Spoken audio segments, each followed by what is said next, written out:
Everybody, we will start the council meeting for the 30th of May. Taku, would you like to lead us in the karakia to start with?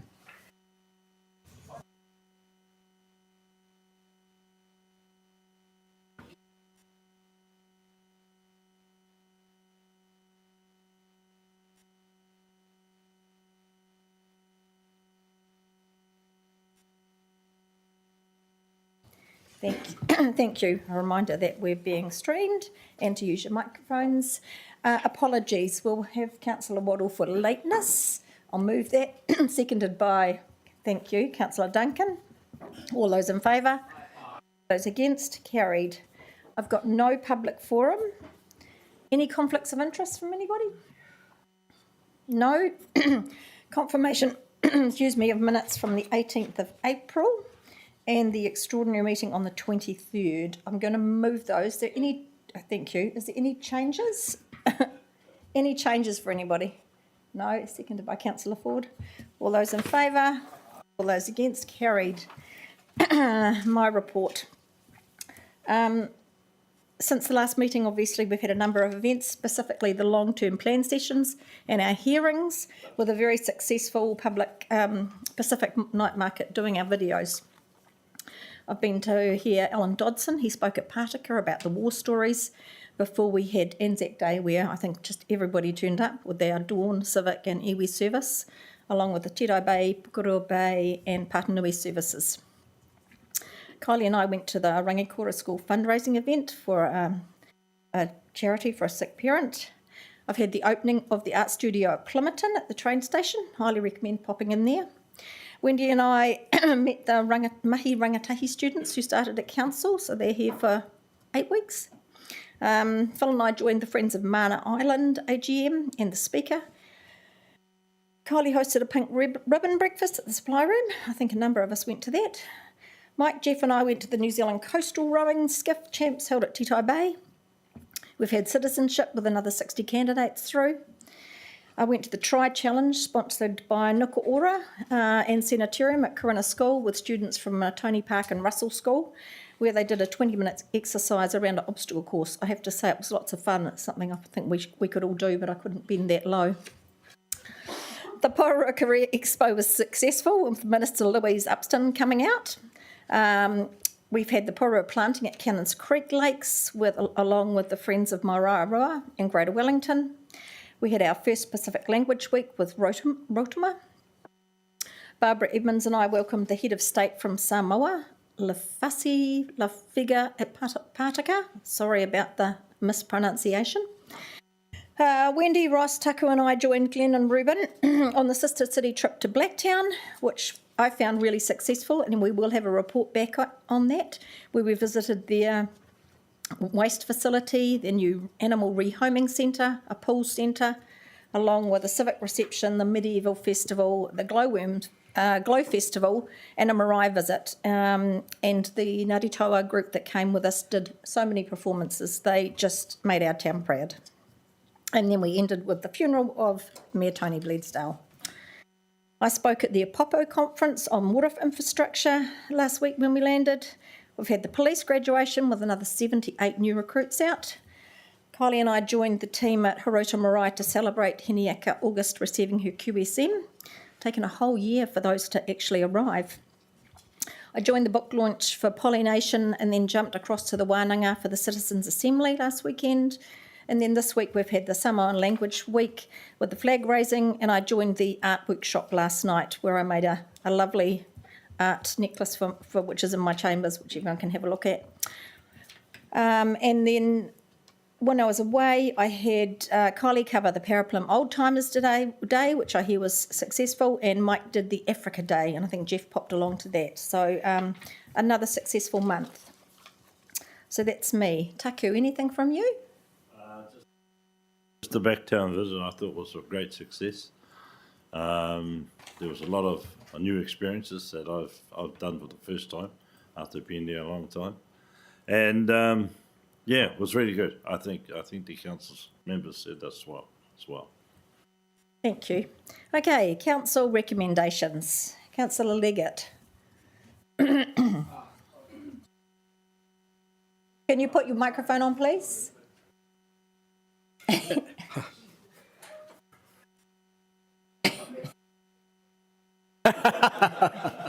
Just as well I don't take offence.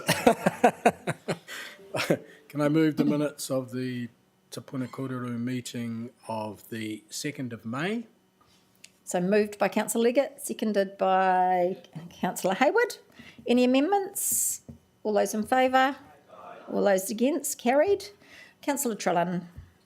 Thank you, Mayor Baker. I'd like to move the recommendations of Kaumātua Kōrero from the 23rd of May 2024.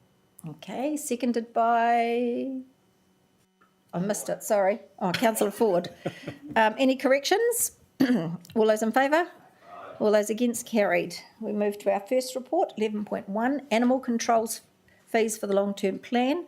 I'm going to move it to put it on the table, seconded by Councillor Philo. Open for discussion. Would we like any officer comment first, people? It's pretty straightforward, but... I do request there maybe a couple of questions. Okay. Officers, would you like to come forward?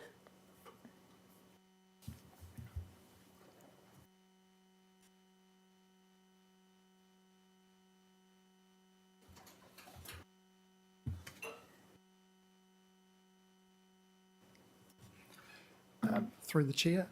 So as the paper is pretty straightforward, as Mayor Baker said, the rationale behind adopting the fees earlier is for a number of operational purposes, and the fees that we're recommending here went out to consultation as part of the draft long-term plan from the 26th of March through to the 26th of April.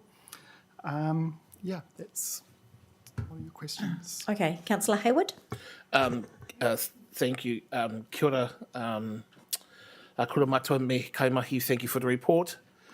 With regards to the fee structures, can we get clarity around dog destruction and the cost for that?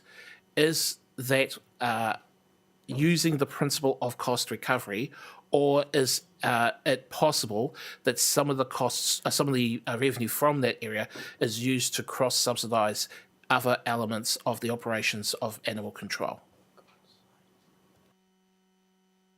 Let's ask Joanne to come up.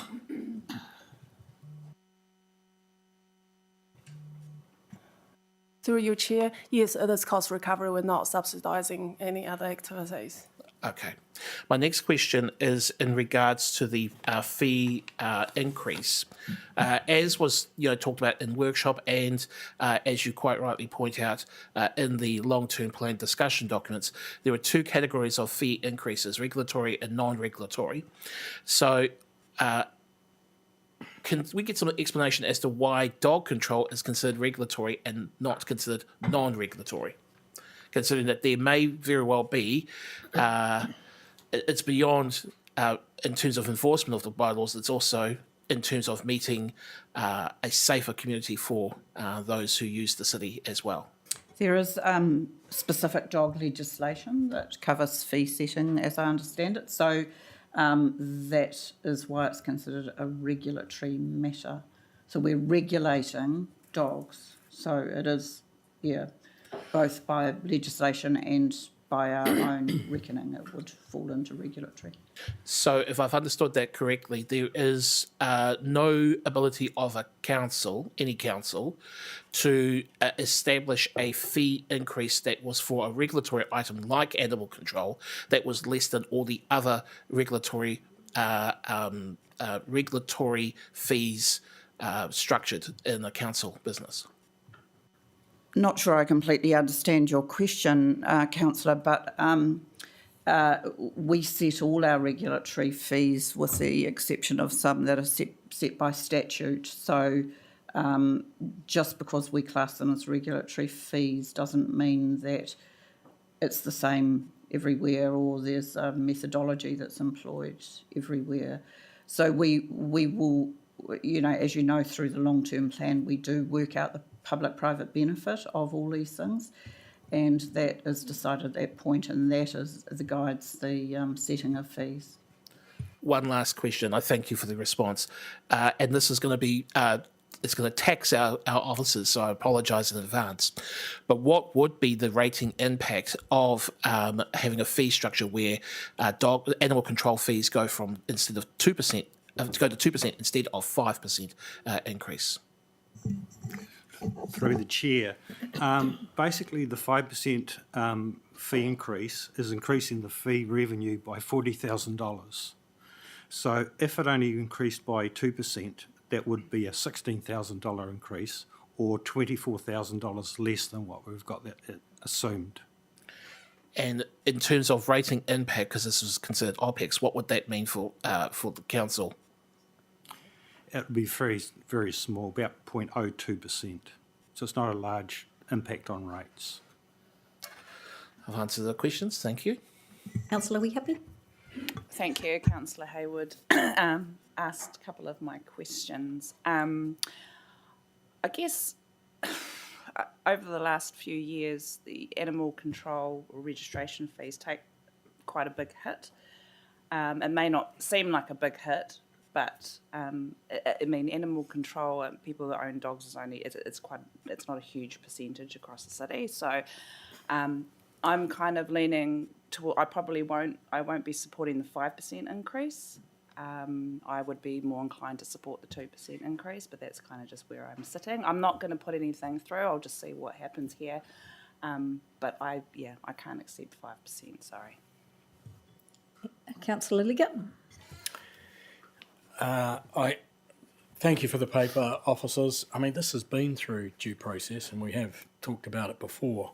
As a dog owner, I'm pleased that the rise is only 5%. It's below the rate of inflation. If you own a dog, then you need to pay the price. That's what I see. 2%, as with all our other fees, is going backwards, all right? So we are actually not recovering all our costs. So as far as I'm concerned, I absolutely support the paper at 5%. Anyone else? I have to say, I feel like every year we hit the dog people with fees going up. I understand they have to go up, but it just feels like every year it's another hit. But saying that, that's everything at council, so it's not just dogs. So I will move the paper. It's been moved and seconded. I'll take hands if you like. All those in favour, raise your hands. Councillor Philo, Councillor Trillin, Councillor Liggett, Councillor Duncan, Councillor Waddle, Councillor Hayward. All those against? Councillor Wehappy, Councillor Nalo, Councillor Ford, Mayor. They're recorded, so that's carried. Point of order. Yes? It may help in terms of future years if officers were to consider alternate approaches around the fee setting structure for dog control, because I'm now just having flashbacks from the previous cycle as well around this issue. So I'm not asking as a direction, I'm just asking for perhaps a reflection in regards to this matter. Noted. Okay, I'm going to move, we go into public excluded. Who's going to second that for me? Councillor Waddle. All those in favour? All those against? Carried.